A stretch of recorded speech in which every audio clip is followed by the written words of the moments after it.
זה היה יום רגיל, זה היה יום רגיל עד שזה קרה. נכנסתי לפייס, עשיתי לייק ישר לחברה. דף הבית מלא, דף הבית מלא בכל מקום.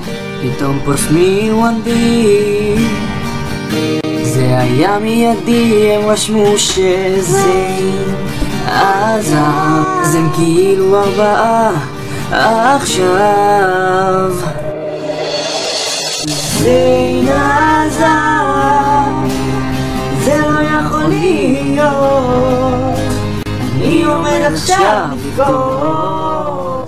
זה היה פתאומי, למה ככה וונדי ביום אחד, אחרי כל כך הרבה שנים. אספת לך מעריצים, עכשיו מה נעשה בלעדיך, זה מעליק. אנחנו בשבילך משפחה.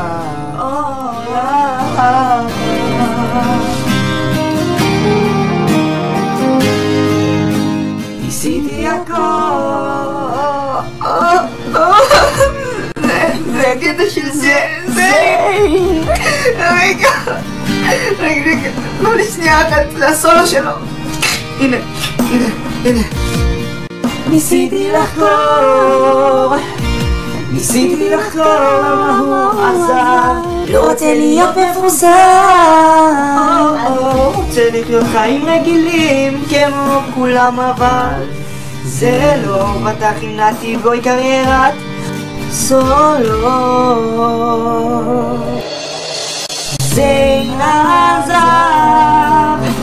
הכל פשוט היה ברור, זה סוף גרוע לסיפור. הוא שילם 16 מיליון בשביל לצאת בגלל נתי בוי. מיליוני מעריצות בחרו, אלפים מהם גם חתכו.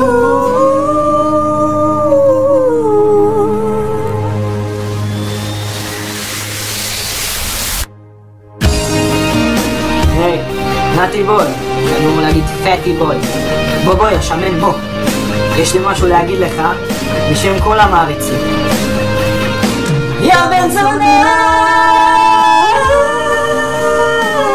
כוסים ימיני משך, זכות היום עם אחותך. המניאק אנחנו עוד נהרוג אותך. די לך לברוח רחוק, כי אנחנו נזיין אותך עמוק. חתיכת קוקסינל בתחת אוכל כן אתה.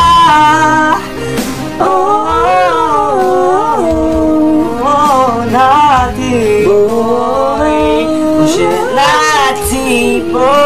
כן אתה נאצי, למה לקחת את זה?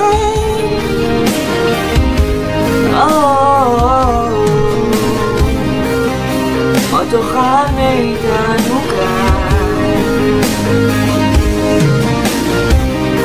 מזל שלא נטפלת לביג טיים.